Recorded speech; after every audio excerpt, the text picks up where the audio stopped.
ಕನಕಪುರ ಬಂಡೆ ಪಟ್ಟಾಭಿಷೇಕಕ್ಕೆ count down ಶುರುವಾಗಿದೆ. ಲೋಕಭವನದ ಗಾಜಿನ ಮನೆಯಲ್ಲಿ ಡಿಕೆ ಪದಗ್ರಹಣಕ್ಕೆ ಸಿದ್ಧತೆ ನಡೀತಾ ಇದೆ. ಮಾಜಿ ಸಂಸದ ಡಿಕೆ ಸುರೇಶ್ ನೇತೃತ್ವದಲ್ಲಿ ವೇದಿಕೆ ಸಿದ್ಧವಾಗ್ತಾ ಇದೆ. ಬುಧವಾರ ಸಂಜೆ 4:05 ಸಿಎಂ ಆಗಿ ಡಿಕೆ ಶಿವಕುಮಾರ್ ಪ್ರಮಾಣ ವಚನ ಸ್ವೀಕರಿಸಲಿದ್ದಾರೆ. ಡಿಕೆ ಸುರೇಶ್ಗೆ ಶಾಸಕ ಮಾಗಡಿ ಬಾಲಕೃಷ್ಣ ಕೂಡ ಸಾಥ್ ಕೊಟ್ಟಿರೋದು. ಗ್ಲಾಸ್ ಹೌಸ್ನಲ್ಲಿ ಭರದಿಂದ ಸಾಗಿದೆ ಸಿದ್ಧತಾ ಕಾರ್ಯ.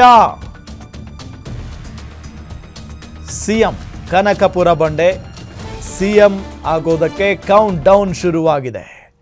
ಲೋಕಭವನದ ಗಾಜಿನ ಮನೆಯಲ್ಲಿ ಡಿಕೆ ಪದಗ್ರಹಣಕ್ಕೆ ಸಿದ್ಧತೆ ನಡೀತಾ ಇರೋದು.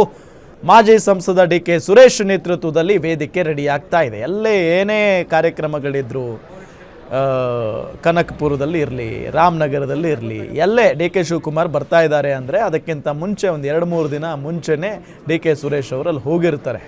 ಯಾವ ರೀತಿಯಾಗಿ ವೇದಿಕೆ ಸಿದ್ಧವಾಗ್ತಾ ಇದೆ, ಪೂರ್ವ ತಯಾರಿ ಹೆಂಗಿದೆ, ಎಲ್ಲದರ ಬಗ್ಗೆಯೂ ಕೂಡ ನೋಡ್ಕೊಳ್ತಾರೆ. ಸೊ ಅದೇ ರೀತಿಯಾಗಿ ಫೈನಲಿ ಈಗ ಒಂದು ಆಸೆ ಇತ್ತು, ಒಂದು ಕನಸಿತ್ತು, ಅಣ್ಣನನ್ನು ಮುಖ್ಯಮಂತ್ರಿ ಸ್ಥಾನದಲ್ಲಿ ನೋಡಬೇಕು ಅಂತ ಹೇಳಿ. ಆ ಆಸೆ ಈಗ ಈಡೇರ್ತಾ ಇದೆ. ಆ ಕ್ಷಣಕ್ಕೆ ಸಾಕ್ಷಿ ಆಗಬೇಕಲ್ಲ ಒಂದು ವೇದಿಕೆ.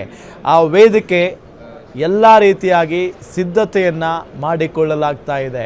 ಅದು ಕೂಡ ಡಿಕೆ ಸುರೇಶ್ ಅವರೇ ನಿಂತ್ಕೊಂಡು ಯಾವ ರೀತಿಯ ಕಾರ್ಯಕ್ರಮ ಇರಬೇಕು, ಯಾವ ರೀತಿಯಾದಂಥ ವೇದಿಕೆ ಸಿದ್ಧವಾಗಬೇಕು, ಎಲ್ಲದರ ಬಗ್ಗೆಯೂ ಕೂಡ ವ್ಯವಸ್ಥೆ ಹೇಗಿರಬೇಕು, ಎಲ್ಲದರ ಬಗ್ಗೆಯೂ ಕೂಡ ನೋಡ್ಕೊಳ್ತಾ ಇದ್ದಾರೆ, ಗಮನ ಹರಿಸ್ತಾ ಇದ್ದಾರೆ.